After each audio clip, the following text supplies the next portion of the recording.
I consider myself probably the luckiest cop in this country.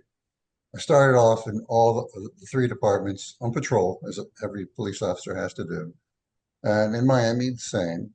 But I moved around. I worked in Marine Patrol, which was kind of a nice job, if you can imagine, riding a boat around all day, or an AT, what are those all-terrain bikes on the beach, beach patrol and Marine Patrol together. I think it was a 4-day work week. I think I spent 2 days a week on the beach and 2 days a week on the boat. And it's a good thing I was married because I would have gotten in a lot of trouble. Uh, and it was a lovely, great job. And I did that for a while until I got promoted to sergeant.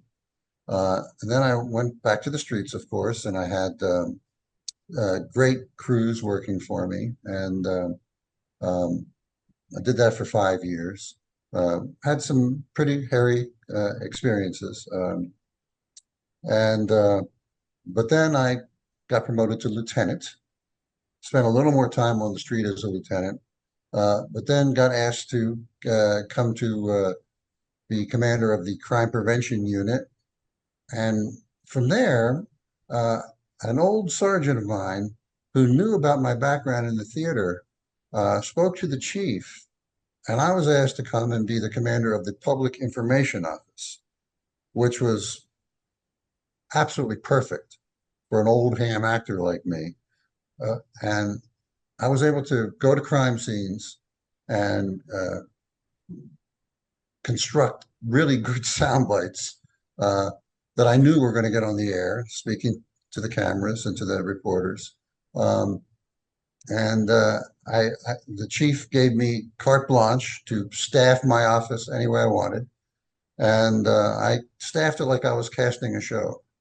I brought on the most charismatic African American cop I could find, Delrish Moss, who was going on to do great things.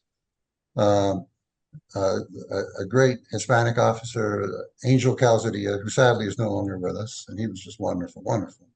Um, and A bunch of civilians too that helped with the writing, and we had like a real family atmosphere in my office, and it went on for 14 years, and until I retired. I just didn't want to leave.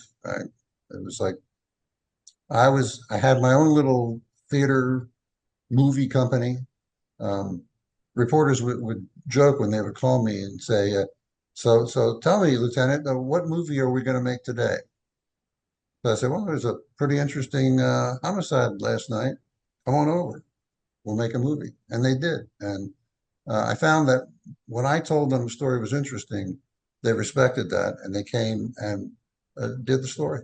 It was a wonderful, wonderful way to fill out my career and to use everything in my experience from police work to show business. It was great.